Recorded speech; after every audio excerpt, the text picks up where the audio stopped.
Tervist! Ma olen sellest, kuidas lihastreening on oluline su vaimsele võimekusele ja tervisele oma videotes rääkinud korduvalt ka varem. Ja kui ma peaksin välja valima ühe video nende paljude väga heade videote seast, kus ma seda olen rääkinud, siis soovitan ma lisaks tänasele jutule vaadata seda videot, kus ma räägin erinevatest mehhanismidest, mille läbi regulaarne jõusaali külastamine muudab sind targemaks. Ja ma panen viida selle videoni jutukasti alla. Täna räägin ma sulle aga ühest veel käimasolevast uuringust, mille esialgsed andmed näitavad, et see, kui sul on väike lihasmass ja kui sul on palju kõhuõõne sisest ehk ägedama nimega vistseraalset rasva, on otseselt seotud su aju kiirema vananemisega. Nagu ma ütlesin, on see uuring alles käimas ja seda ei ole eelretsenseeritud ja ka üheski teadusajakirjas avaldatud. Ja seda tutvustati äsja Põhja-Ameerika radioloogiaühingu äsja lõppenud aastakonverentsil. Ma siin tegelikult, ütleme kohe ära, materdasin hiljuti ühte Ameerika südameassotsiatsiooni seminaril tutvustatud samasugust avaldamata, retsenseerimata, vaid kokkuvõttel põhinevat uuringut, mistõttu ma tahaksin toonitada, et ka tänane video tõesti põhineb, ütleme poolfabrikaadil, aga sellega ka kahe kokkuvõtte sarnasus piirdub. Ennekõike on tegemist äärmiselt erineval tasemel tõsiselt võetavusega nende kahe video puhul, ehk siis tänane uuring on väga hea kvaliteediga, mis on ka põhjus, miks ma sellest räägin. Aga uuringu juurde, selle raames leiti 1164 tervet täiskasvanut, keskmise vanusega 55 eluaastat, kellele tehti väga põhjalik magnetresonantsülevaatus, mille käigus tehti täpselt kindlaks, kui palju on nende kehas lihaseid, kui palju on nende kehas kehaõõne sisest ehk peamiselt siis siseelundeid ümbritsevat rasva ja kui palju on nahaalust ehk subkutaanset rasva. Põhjus, miks siin uuringus kehaõõne sisest rasva ja nahaalust rasva eristati, on selles, et me teame tänapäeval hästi, et sellel rasval, mis on su keha sees ja peamiselt siis kõhuõõnes ja siseelundite ümber, on tervisele äärmiselt negatiivne mõju. Samas kui nahaalusel rasval on see negatiivne mõju suurusjärgu võrra väiksem ja mõnede tervisenäitajate osas ei ole seda negatiivset mõju üldse. Ja lisaks keha kompositsiooni jäädvustamisele tehti ka väga põhjalikud ja detailsed pildid kõigi uuritute ajudest. Ja nüüd tuleb minu arust selle teaduste kõige ässa osa.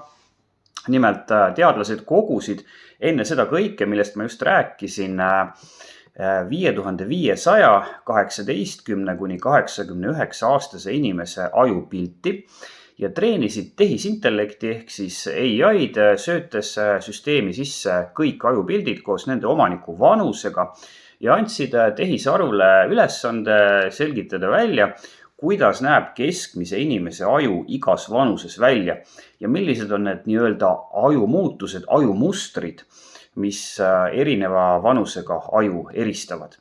Seejärel lasti uuringus osalenud inimeste ajupildid koos nende passis oleva vanusega läbi selle mudeli ja vaadeldi, kas ja kuidas mõjutab nende vanus, lihasmass, kõhuõõne sisese rasva kogus ja nahaaluse rasva kogus seda, kas nende nii-öelda bioloogiline vanus on nende kronoloogilisest vanusest kõrgem või madalam. Vähe üllatuslikult ja ma julgen ennustada, et selle avastuse eest ilmselt Nobelit ei anta, leiti, et kõrgem vanus on seotud madalama lihasmassi ja aju kõrgema vanusega. Aga mis on äärmiselt oluline ja põnev leid, on see, et kui sul on vähem lihaseid ja sul on palju kehaõõne sisest rasva, siis on see seotud tugevalt aju kiire vananemisega.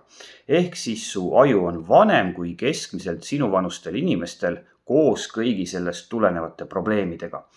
Ja mõnevõrra oodatud, aga siiski põnev leid oli ka see, et nahaaluse rasva puhul sama seost ei tuvastatud. Nagu ma ütlesin, on mulle esialgu kättesaadav ainult kokkuvõtte uuringust ja sealt on päris palju olulisi numbreid ja graafikuid puudu, mistõttu ma ei saa välja hõigata tavaomast infot stiilis see ja see alandab seda ja seda nii ja nii mitu protsenti.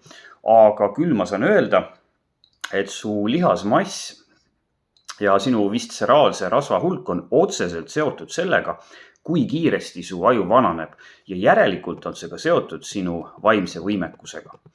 Kui sa tahad statistiliselt korrektset väljendit, siis saan ma sulle öelda, et umbes 6% kuni 7% inimese aju vanuse varieeruvusest on seotud lihasmassi hulgaga ja umbes 14% inimese aju vanuse varieeruvusest on seotud kõhuõõne sisese rasva kogusega. No, lihasmassi ja vaimse võimekuse seotus ei ole tegelikult üllatus, sest sarnaseid leide on tegelikult tehtud ka varem ja ka see uuring sobitub kenasti sellesse üldisesse mustrisse. Ja ma soovitan siinkohal veel kord vaadata sul üle üks sama varasem video, millest ma juba varem rääkisin, täpsemalt öeldes selle video alguses. Ja sealt sa näed ka tegelikult põhjalikumalt neid mehhanisme, kuidas lihastreening muudab meid targemaks ja hoiab meie aju tervena. Jõusaalis näeme!